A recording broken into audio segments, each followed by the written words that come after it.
राज्यभरात आज नगरपरिषद आणि नगरपंचायतींसाठी मतदान. प्रशासनाकडून निवडणुकीची जय्यत तयारी. अनेक नेत्यांची प्रतिष्ठा पणाला.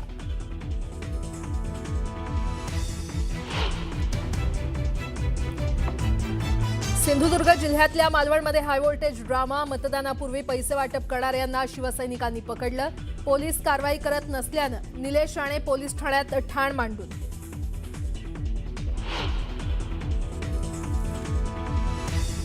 मतदानाच्या आदल्या रात्री हिंगोलीत पोलिसांनी पकडली 1 कोटींची रोकड. मंगळवार भागातील शेतकरी भवन परिसरात कारवाई.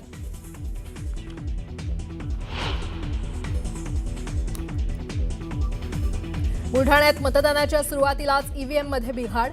खामगावातील शाळा क्रमांक 6 मध्ये ईव्हीएममध्ये बिघाड झाल्यानं मतदान प्रक्रियेत विलंब.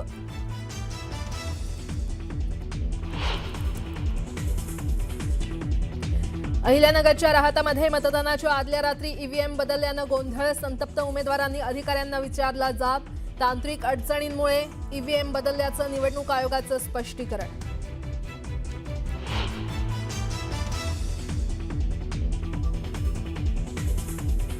संसदेच्या हिवाळी अधिवेशनाचा दुसरा दिवसही गाजण्याची शक्यता.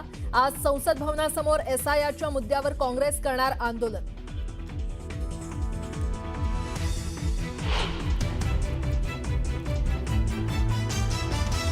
बंगालच्या उपसागरात ब्राह्मोस क्षेपणास्त्राची यशस्वी चाचणी. भारताच्या सैन्य क्षमतेत पडणार मोठी भर.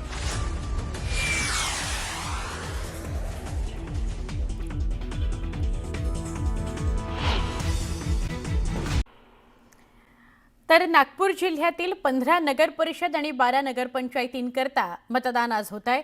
नगराध्यक्ष पदाच्या 27 तर नगरसेवक पदाच्या 550 जागांकरता 853 मतदान केंद्रांवर मतदान होत आहे. एकूण 7,29,810 मतदार आहेत. आता आपला मतदानाचा हक्क ते बजावणार आहेत. नगराध्यक्ष पदाचे 167 उमेदवार आणि नगरसेवक पदाचे 2,216 उमेदवार आपलं नशीब आजमावत आहेत. थेट जाऊया आमचे प्रतिनिधी उदय तिमांडे यांच्याकडे नागपूरला. उदय, काय चित्र आहे नागपुरामध्ये? 7 वाजल्यापासून मतदानाला सुरुवात झालेली आहे. कसा कल आहे मतदाराचा? सुवर्णा, खरं तर नागपूर जिल्ह्यामध्ये जे आहे ते 15 नगरपालिका आणि 12 नगर परिषदसाठी एकूण 550 नगरसेवक आणि 27 नगराध्यक्षांसाठीची ही निवडणूक प्रक्रिया जी आहे ती सकाळी नागपूरमध्ये सुरू झालेली. आपण सध्या बेसा पिपळा या नगरपंचायतीच्या निवडणूक मतदान केंद्राच्या ठिकाणी आणि आपण इथं पाहतोय की आपण ज्यावेळी सकाळी इथं आलो होतो त्यावेळी देखील मतदारांना इथं मतदानाचा आपला हक्क बजावण्यासाठी रांगा लावल्याचं आपल्याला पाहायला मिळालं होतं. आणि आता देखील बाजूच्या बूथवर आपण पाहिलं तर मतदारांची रांग जी आहे ती मतदानाचा आपला हक्क बजावण्यासाठी लागल्याचं आपल्याला इथं पाहायला मिळतं. गेली 2 आठवडे जे आहेत ते नागपूरमध्ये राजकीय आरोप प्रत्यारोप झाले होते, कारण नागपूरमध्ये जे आहे ते राज्यातले सर्वाधिक जागांवर निवडणुका होत होत्या. नागपूरमध्ये 27 ठिकाणी या सगळ्या निवडणुका पार पडत होत्या. त्यामुळे अनेक राजकीय आरोप प्रत्यारोप लावण्यात आले होते. प्रामुख्याने नागपूर जिल्ह्याचा जर विचार केला तर अनेक भागांमध्ये जे आहेत ते तिरंगी लढती होतात आणि यात प्रामुख्याने म्हणजे काँग्रेस विरुद्ध भाजप असा थेट सामना होत असताना अनेक भागांमध्ये जे आहे ते शिवसेना शिंदे गटाचं जे आहे ते आव्हान असणार आहे. त्यामुळे मित्र पक्षांमध्ये या निवडणुका होतात. त्यामुळे या निवडणुकांकडे जे आहे ते राज्यभरातल्या कार्यकर्त्यांचं लक्ष लागून असल्याचं आपल्याला पाहायला मिळालं होतं. अनेक राजकीय धुरळा उडाला होता. मात्र हे सगळं झाल्यानंतर मतदारांना जे आहे ते पुढचे 5 वर्ष आपला नगराध्यक्ष कोण असावा, आपला नगरसेवक कोण असावा याकरता जी आहे ती तयारी केलेली आहे. हे आरोप प्रत्यारोप असले तरी मतदार नक्की धन्यवाद माहिती दिल्याबद्दल. उदय आपल्याबरोबर होते नागपुरातून. आता आपण बीडकडे वळूया. बीड जिल्ह्यामधल्या 6 नगरपरिषदांकरता मतदान पार पडतंय आणि त्या व्यतिरिक्त नागपूरमध्ये आणि वेगवेगळ्या जिल्ह्यांमध्ये नगरपरिषद आणि नगरपंचायतींकरता मतदानाला सुरुवात झालेली आहे. 7 वाजल्यापासूनच मतदानाला सुरुवात झाली आहे. काही ठिकाणी 5, काही ठिकाणी 6 वाजेपर्यंत मतदान होणार आहे. तर अकोला जिल्ह्यातील बाळापूर वगळता 4 नगरपरिषदा आणि 1 नगरपंचायतीकरता मतदानाला सुरुवात झाली आहे. नगराध्यक्ष पदाकरता 30 उमेदवार रिंगणात आहेत, तर नगरसेवक पदाकरता 142 जागांवर मतदान होत आहे. आपण सध्या अकोल्यातील बाष्टाक्पी नगरपंचायतच्या एका मतदान केंद्रावर आहोत आणि इथं पाहतोय आपण किती मोठ्या प्रमाणात मतदारांमध्ये हा उत्साह आपण पाहतोय. सकाळच्या कडाक्याच्या थंडीतही मतदान केंद्रावर या ठिकाणी आलेले आपण पाहतोय. सकाळीच मतदार थंडीच्या लाटेत सहन करूनही आपला मतदानाचा हक्क बजावण्यासाठी आलेले आहेत. अकोला जिल्ह्यात 4 नगर परिषदा आणि एका नगरपंचायतची ही निवडणूक पार पडते. अकोट, तेलारा, हिवरखेड आणि बाशिराखी नगरपंचायत या 5 ठिकाणी निवडणूक पार पडणार आहे आणि उद्या याचं मतमोजणी होणार आहे. मात्र आज मतदान पार पडणार आहे आणि मूर्तिजापूर मतदारसंघात भाजपचे आमदार हरीश पिंपळे यांचे बंधू सदस्यपदासाठी उभे आहेत.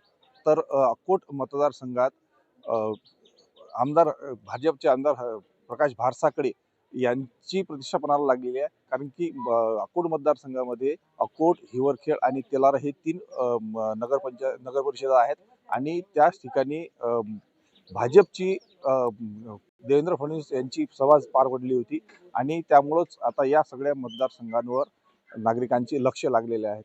कुंदन जाधव, न्यूज 18 लोकमत, अकोला.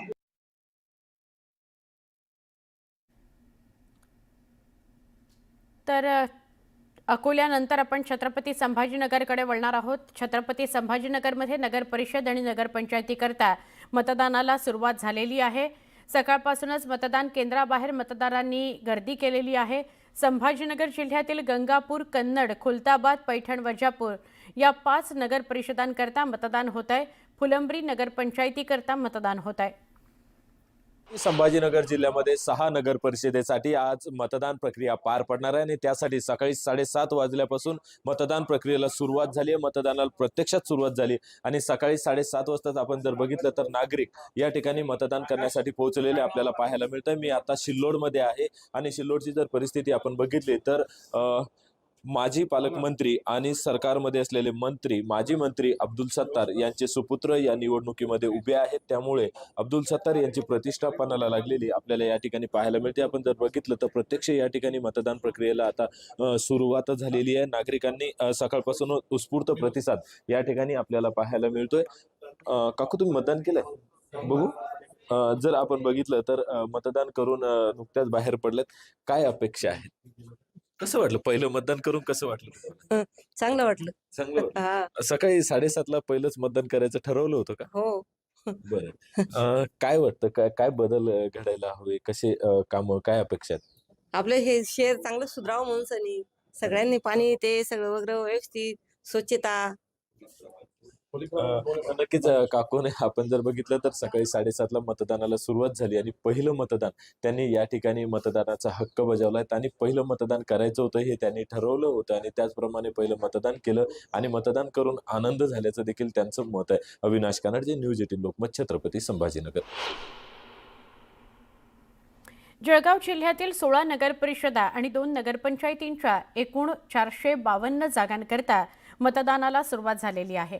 मतदान प्रक्रिया शांततेत आणि पारदर्शकपणे तसंच निर्भय वातावरणामध्ये पार पडावी याकरता प्रशासनानं तयारी पूर्ण केली आहे. जिल्ह्यातील सगळ्या मतदान केंद्रांवर आवश्यक मनुष्यबळ, सुरक्षा व्यवस्था आणि तांत्रिक सुविधा उपलब्ध करून देण्यात आलेल्या आहेत. या निवडणुकीकरता एकूण 5780 निवडणूक अधिकारी आणि कर्मचारी नियुक्त करण्यात आलेले आहेत. मतदान सुरळीत पार पाडण्याकरता मोठा पोलीस बंदोबस्त तैनात आहे. जिल्ह्यातील एकूण 967 मतदान केंद्रांवर मतदान प्रक्रिया पार पडतीये. जिल्हा प्रशासनाच्या वतीनं सगळ्या मतदारांना शांततेत आणि निर्भयपणे मतदान करण्याचं आवाहन करण्यात आलंय. या सगळ्याविषयी आपल्याला अधिक माहिती देत आहेत आमचे प्रतिनिधी नितीन नांदूरकर. जळगाव जिल्ह्यातील 16 नगरपालिका आणि 2 नगर परिषदेच्या मतदानाची प्रक्रिया आज जळगाव जिल्ह्यातील 452 मतदान केंद्रावर या ठिकाणी सकाळपासूनच सुरू झालेली आहे. आपण जर बघतोय तर या ठिकाणी आज सकाळपासूनच या संपूर्ण प्रक्रियेला या ठिकाणी सुरुवात झाली असून पोलिसांचा देखील चोख बंदोबस्त या ठिकाणी ठेवण्यात आलेला आहे. मतदान प्रक्रिया शांततेत, पारदर्शकपणे व निर्भय वातावरणात पार पडावी यासाठी प्रशासनाच्या वतीने या ठिकाणी जय्यत तयारी करण्यात आलेली आहे. जळगाव जिल्ह्यात सर्वच मतदान केंद्रावर आवश्यक मनुष्यबळ असेल, सुरक्षा व्यवस्था व तांत्रिक सुविधा उपलब्ध करून देण्याचं काम जिल्हा प्रशासनाच्या वतीने करण्यात आलेलं आहे. निवडणुकीसाठी एकूण 5780 निवडणूक अधिकारी व कर्मचारी यांची नियुक्ती करण्यात आली असून या ठिकाणी जळगाव जिल्ह्यातील 16 नगर परिषद आणि 2 नगरपंचायतीसाठीच्या होणाऱ्या मतदान प्रक्रियेत 967 मतदान केंद्राची उभारणी करण्यात आली असून जिल्ह्यात एकूण 8,79,000 914 इतके मतदान या ठिकाणी हक्क बजावणार आहे, तर पुरुष मतदान या ठिकाणी जी संख्या आहे ती 4,50,893 इतकी असून महिलांची देखील संख्या त्याच बरोबरीने आहे. आपण बघतोय तर सकाळच्या सुमारास या ठिकाणी मतदान केंद्रावर सुरुवात झाली असून जिल्ह्यात एकूण 967 मतदान केंद्रावर ही प्रक्रिया पार पडते आहे आणि आज सकाळपासूनच या मतदानाच्या या संपूर्ण प्रक्रियेला पोलीस बंदोबस्तात सुरुवात झाली असून नेमका या ठिकाणी मतदारांचा कौल कसा असणार आहे, कोणत्या पक्षाकडे हे संपूर्ण मतदाराचा कौल दिसेल हे देखील पाहणं तितकंच महत्वाचं असणार आहे. नितीन नांदुरकर, न्यूज 18 लोकमत, जळगाव. जळगाव नंतर सांगलीकडे वळूया. सांगलीमधल्या 6 नगर परिषद आणि 2 नगरपंचायतींकरता मतदान प्रक्रियेला सुरुवात झाली आहे. जिल्ह्यातील 2,58,000 मतदार मतदानाचा आपला हक्क बजावतायत. ही मतदान प्रक्रिया पार पडण्याकरता 1780 अधिकारी कर्मचारी तैनात आहेत. एकूण 291 मतदान केंद्रांवर मतदान सुरू झालेलं आहे. जिल्ह्यातल्या दिग्गज नेत्यांची प्रतिष्ठा पणाला लागलेली आहे. याविषयी अधिक माहिती देत आहेत आमचे प्रतिनिधी आसिफ मुरसल. सांगली जिल्ह्यातील 6 नगर परिषद आणि 2 नगरपंचायतसाठी मतदान प्रक्रिया आज पडत आहे. आपण आहोत तासगावमध्ये. सध्या सकाळी महिलांची गर्दी पाहू शकता की अशा पद्धतीने सकाळी लोक या मतदान केंद्रावर आले आहेत. एकूण जिल्ह्यात बघितलं तर 8 नगराध्यक्षपदासाठी 41 उमेदवार तर 180 नगरसेवकासाठी 590 उमेदवार रिंगणात आहेत. एकूणच बघितलं तर 631 उमेदवार हे रिंगणात असून 2,58,000 मतदार आपल्या मतदानाचा हक्क बजावणार आहेत. एकूण बघितलं 291 केंद्रावर मतदान आज पार पडत आहेत. जिल्ह्यातील जिल्ह्यातील 5 जे महायुतीचे आमदार आहेत त्यांची प्रतिष्ठा बनायला लागले, तर 2 राष्ट्रवादीचे आमदार आणि 1 काँग्रेस आमदार असं या ठिकाणी प्रतिष्ठा बनायला आहे. एकूण बघितलं तर जिल्ह्यातील ईश्वरपूरमध्ये जयंत पाटील यांची प्रतिष्ठा बनायला लागली आहे, तर सांगली आणि इतर या ठिकाणी जे काय महायुतीतले आघाडीचे नेते आहेत त्यांची प्रतिष्ठा बनायला आहे. मतदार राजा कोणाकडे कौल टाकणार हे औत्सुक्याचे ठरणार आहे. व्हिडिओ जर्नलिस्ट सुजितसह आसिफ मुरसल, न्यूज 18 लोकमत, तासगाव. सांगली तासगाव इथलं आपण चित्र बघत होतो. चंद्रपूर जिल्ह्यामध्ये नगर परिषद निवडणुकीकरता मतदानाला सुरुवात झाली आहे. चंद्रपूर जिल्ह्यात 9 नगर परिषद आणि 1 नगरपंचायतीकरता मतदान होत आहे. याकरता जवळजवळ 3,39,000 मतदार आपला मताधिकार बजावणार आहेत, म्हणजे मतदान करणार आहेत. विशेष म्हणजे सकाळी थंडीचा कडाका असताना देखील मोठ्या प्रमाणात मतदार हे मतदानाकरता बाहेर आलेले आहेत. मतदानाला सुरुवात झाली आहे. चंद्रपूर जिल्ह्यातील वरोरा जे तालुका आहे तिथला एका बूथवर आम्ही आहोत आणि त्या ठिकाणी मोठ्या संख्येने गर्दी करून जे आहेत ते नागरिक पोहोचत आहेत. सकाळची वेळ आहे आणि हिवाळ्याचे दिवस असल्यामुळे तरीही मोठ्या संख्येने नागरिक आलेले आहेत आणि मतदान सध्या सुरू आहे. जवळपास 9 नगरपालिका 1 नगरपंचायतसाठी ही निवडणुका होत आहेत. 1150 मतदार या मतदार उभे आहेत. त्यांचं भवितव्य मतदार ठरवणार आहेत. आपल्यासोबत काही मतदार आहेत ते आपण जाणून घेऊया. सकाळी मतदानाला पोहोचले आहेत. काय कसं काय झालंय सांगा. छान आहे, मतदानाची सुरुवात वगैरे छान झाली आहे, अगदी वेळेवर झाली आहे आणि मतदानाला लोकांचा चांगला प्रतिसाद मिळत आहे. तुम्ही आज सकाळी पहिल्या मत करायला आलात, कुठे जायचे आहे का? हो, मला नागपूरला जायचं आहे, लग्न आहे आणि त्याच्यामुळं थोडं लवकर निघालो आम्ही. तर लग्नाला जायच्या आधी मतदान करून जायचं. हो, मतदान झालेलं आहे माझं. तर लग्नाला जायच्या आधी मतदान करून पुढे निघायचं याकरिता सकाळी उठून आणि दिवसभर कामं असतात ते काम ते होतच राहतात. त्यामुळे आधी मतदान करायचं, कर्तव्य बजावायचं आणि मग नंतर कामं करायची अशी भावना नागरिक मनात ठेवून मतदान करतात. हैदर लोकमत, चंद्रपूर. गडचिरोली जिल्ह्यातील गडचिरोली, देसाईगंज, आरमोरी या 3ही नगरपालिकांकरता मतदानाला सुरुवात झालेली आहे. 3ही नगरपालिकांच्या नगराध्यक्षपदासह नगरसेवक पदाकरता 368 उमेदवार निवडणुकीच्या रिंगणात आहेत. 93,000 मतदार या उमेदवारांचं भवितव्य ठरवणार आहेत.